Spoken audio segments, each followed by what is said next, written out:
Hello again. Today, another Fender American Ultra Series bass. This time we have the Jazz 5-string. This is a stunning Mocha Burst. And stunning is definitely what I would say it is. The second I opened the case on this one, I was just taken back by just this beautiful finish. I don't know if I can do it justice on camera, but you can see it has like a bit of a copper and a little sparkly metallicness to it. Just amazing, beautiful. One thing that's a little freaky on it is the neck is fully bound, and you can see how white the binding is. And they have that with what is called a parchment pickguard, which is kind of like an off-white. So it's a little bit of a clash to me with the bright white binding and then the off-white pickguard, but overall a pretty stunning package. Goes with the full block markers that goes with the bound neck that Fender usually does with their high-end jazz basses. Pretty nicely put together overall. The binding is flawless. No fret sprout noticeable, and nice and smooth. So the jazz bass was Leo Fender's technically second, but really, if you think about it, the differences between the original Precision and the Precision of 1957, it's almost like those are two different basses. What makes it a jazz bass? Well, we have two single coil pickups. These here are the Fender noiseless variety, which again is designed to make it sound like a single coil pickup, but reduce the hum, like a humbucker. We have the 18-volt Fender preamp that has the active-passive switch. You have your master volume, your pickup blend, your bass and treble stacked, your mid frequencies, and your passive tone control. It's a 5-string, obviously. Low B to high G. We have lightweight Fender tuning machines. Couple string trees here to hold it down, and this little retainer that Fender uses on the A string on their 4-string basses, but in this case here they have it on the B string. That way, again, Fender has a straight headstock as opposed to an angle back like a lot of other basses have, so you need all this fancy hardware to maintain proper pressure over the nut so your strings don't vibrate funky. Beautiful maple neck. We have, again, the high access heel join here with a 5-volt neck. Your 18-volt, 2 battery doors back here. Shower style strap locks. Pretty nice package overall. So let's get down to how it sounds.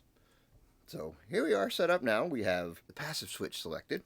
We have both pickups full on, volume full up. This is your full on jazz bass tone, both pickups.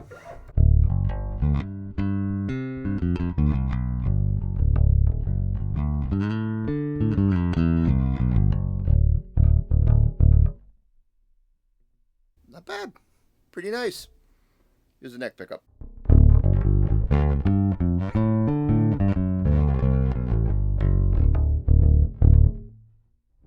Wow. Nice and bassy and throaty. Let's roll the tone off halfway for that one.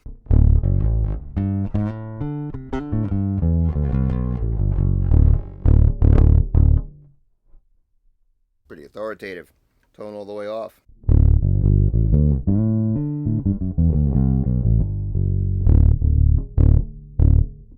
Nice. To the bridge pickup now. Tone up all the way.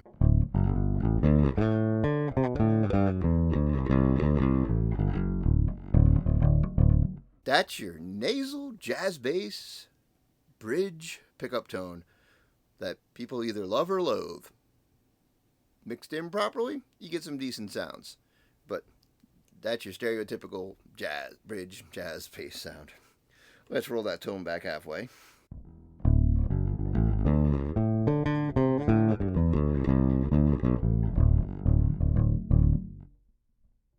And tone off all the way.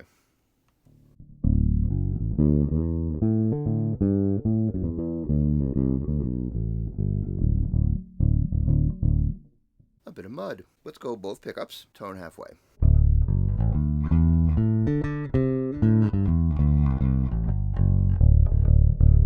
Tone off.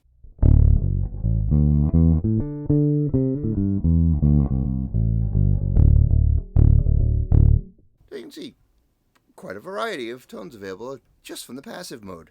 Now, let's switch both pickups full up over to active. First, tone up all the way, both pickups passive.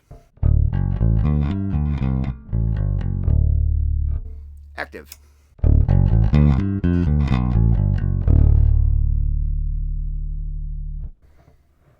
So you can see a little bit of a difference there, just without changing anything on the tones between the passive and the active sound. Let's boost up the bass with both pickups up.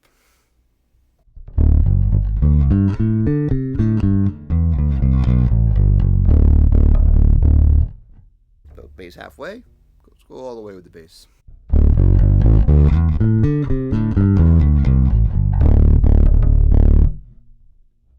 So, obviously bassy, but not over the top.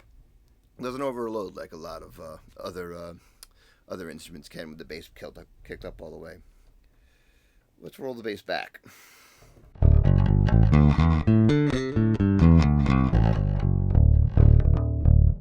Clank heaven there, huh? Oh, where'd all my bass go? Well, I rolled it off, obviously, all the way off.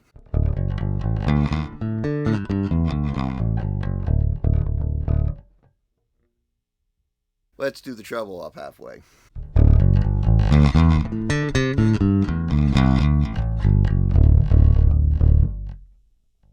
Quite a bit there, and you can hear just a little bit of hum.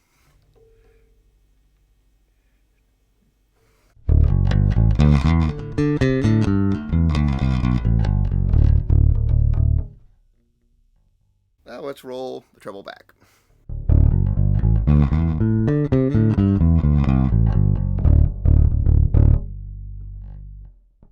Here's the treble rolled off all the way.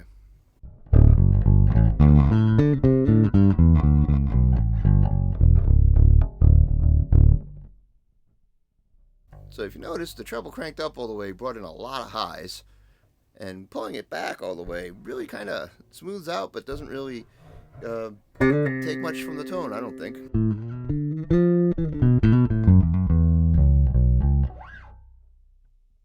Alright, here's with the mids boosted, halfway.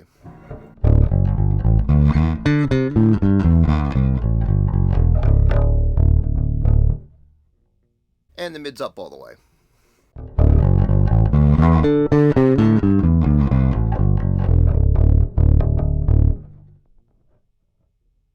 Much like on the Ultra Precision bass, if you saw that review already, the mid frequency, I'm not sure of the center of it, where it's centered at, but higher than I would like, I guess, from a boost perspective. I'm going to be cutting mids if I'm using this bass.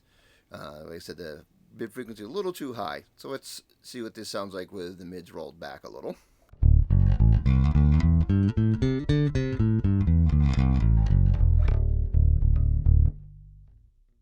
And the mids rolled off all the way.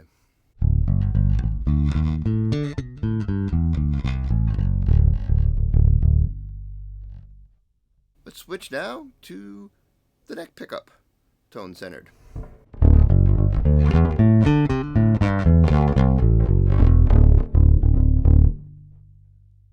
Bass up.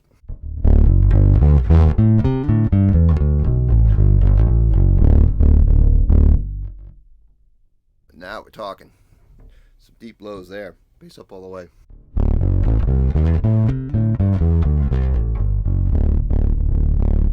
Roll it back a little.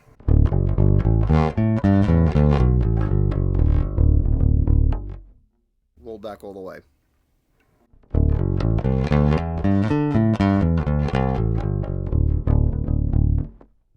So treble up halfway.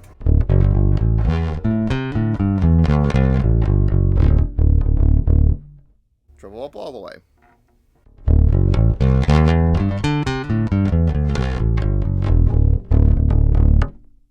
Treble roll back a little.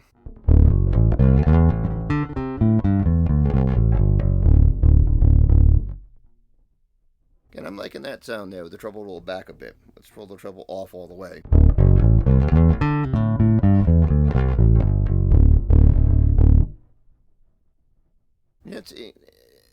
don't know if you're noticing it, but to me, to my ears, there isn't a whole lot of difference from a little treble roll back to treble rolled off all the way. So it looks like a lot of the motion of the cutting happens in the first part of the pass. Here's the mids boosted.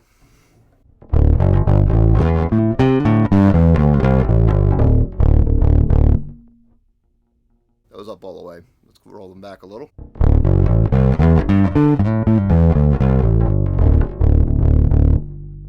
And let's cut them back a little bit.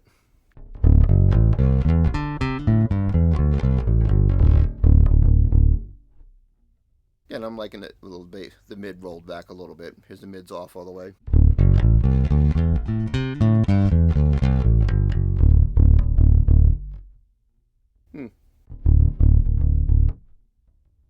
Kind of like that sound with the mids rolled back there. Please feel free to let me know in the comments what you think of the tones. Now let's go to the bridge pickup with the tone straight up.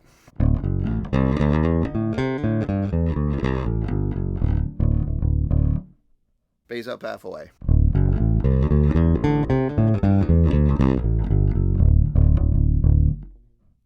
Bass up all the way.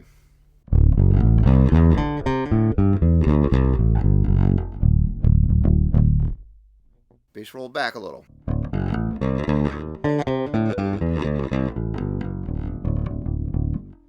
Bass all the way back.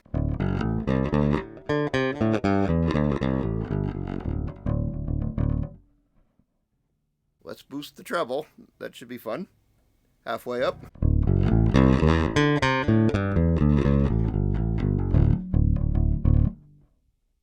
Here's treble up all the way.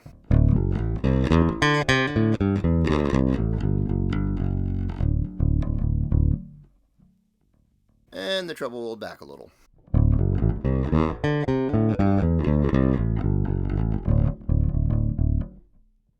And the treble rolled off all the way.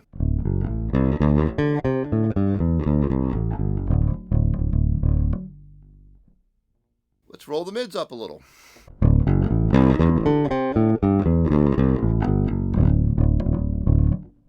Mids up all the way.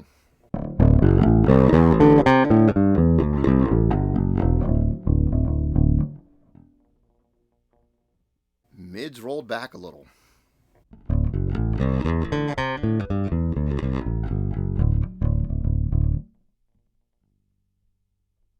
I like that. I like that. It takes out some of the nasaliness and some of the harshness. I mean, you may like that sound, that whole full-on nasal. Not my sound, but that's why we got all these controls, right? So you can dial in your sound.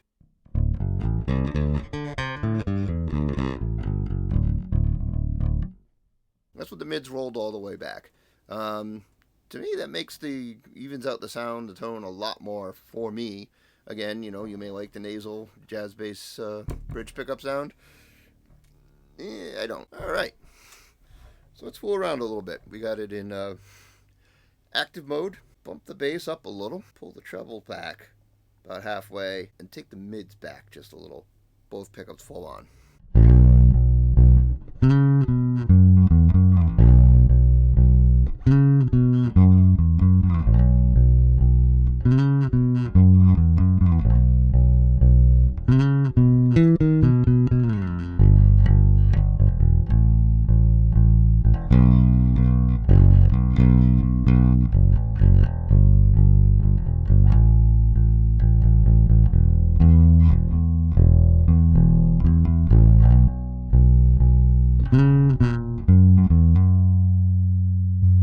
Oops, I missed a note there. Nice, not bad. Let's do that. I'm going to flip this now back to passive, and I'm going to take the tone and pull it back just a little bit, and we're going to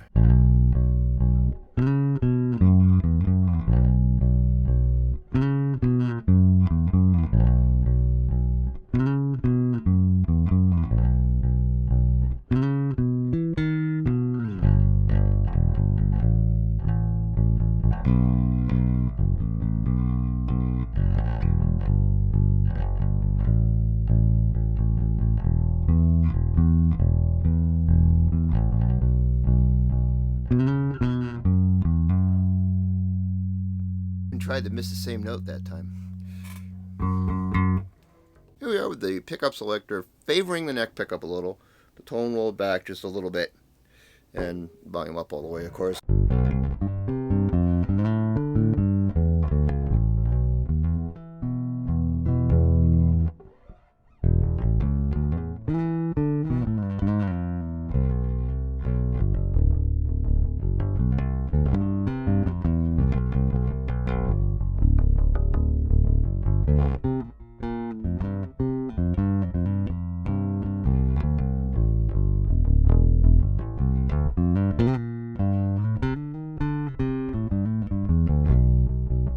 Alright, let me throw some bad slap in here.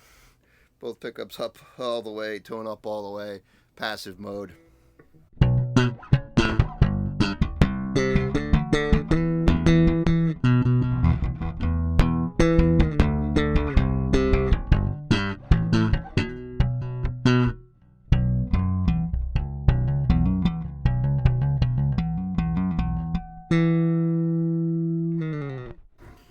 If you want to see good slapping on a bass, don't watch my videos. Check out my buddy Low End Lobster. He can slap. I can't. But anyways, I digress.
The Fender American Ultra Jazz Bass 5. This goes for around $2,000, I think $2,100, brand new. And what do you get for that? Well, you know, it's a crowded marketplace, the jazz bass area. And Fender, of course, it's their brand. Of course, everybody and their brother who makes basses copies them. I gotta say, you know, the build quality is excellent on this one. And mass-produced bass, so you never know. Bass to bass probably varies a bit, but this one here, the binding is meticulously applied. The fretwork is excellent. Hardware is top-notch. Really, really well put together bass. So, hey, top of the line, top-notch workmanship there. Again, not to knock on these basses. These are excellent, well put together basses, and this is probably going to be the sound for a lot of people out there. My idea of what a bass tone is may have evolved over the years. I was a big jazz bass fan for most of my playing days, and the types of basses that I've owned the most of for the longest amount of time were jazz basses. Now I'm kind of moved away. I don't have a really traditional Fender bass in my arsenal right now, because that's just the way I go with the ergonomics and the sound and the feel of the basses that I like now. That's where I've gone. But to a lot of people, you know, that's it. Fender bass, you know, Fender bass used to mean all electric basses back in the 50s and 60s. And to some people, it still does mean that. So, you know, if you're a Fender bass type of guy and type of person, type of player, and want a jazz bass 5-string, this is probably going to be the one for you. Very bright sounding overall. I mean, it's got new strings. It's got the Fender strings on it. It's a relatively new bass. That could have a lot to go for it. Yeah. I mean, is it worth it? I said this with the P bass. Yeah, it can be worth it to you. I mean, it's a very crowded field. There's a lot of people making basses like it. Look for my review of the Valenti J21 V5, which is in the same field. You're going to spend a little more money on the Valenti, but of course with the Valenti you're going to be able to pick out within reasons, what the hardware he uses, would ask what pickups and preamps. I mean, the one thing that this has going for it, preamp side, that the Valenti didn't have was it has a passive tone, which, if I'm going to have switching between passive and active sounds, I want a passive tone. I want to be able to control that tone still. That's me, and more basses that are active passive have that nowadays. So plus there. But yeah, you're gonna spend a little more money on the Valenti, but you're getting equal, if not superior. You're getting superior craftsmanship with a bass like the Valenti. Greater attention to detail, and a choice of different hardware. So, you know, Fender is pricing their instruments accordingly. The competition in this area, those, the Music Man, the GNLs, the equivalent to those, they're all priced in the upper teens, up to $2,500. You're going to get different sounds and different flavors out of them there, but an American-made bass, with fully apportioned with 18-volt preamps and top-of-the-line hardware, around $2,000 is where it's going to run you. So that's the market now. Again, personally, yeah, I mean, I wouldn't, if someone gave me this bass, I'd love it. I'd probably wait around and look for a used one, get a little bit better market. But those are my thoughts on the American Ultra Jazz Bass. The finish, again, absolutely stunning, absolutely beautiful. Let's get that up there near the camera. Get the lights reflecting off it. You can see Mocha Burst. That's beautiful. Anyways, please subscribe if you like content like this. I'm going to have a few other bass review videos coming up. There's some comparison videos coming. Check out my playlist of bass reviews. It should pop up over there at some point. And, yeah, thanks for watching, and rock on.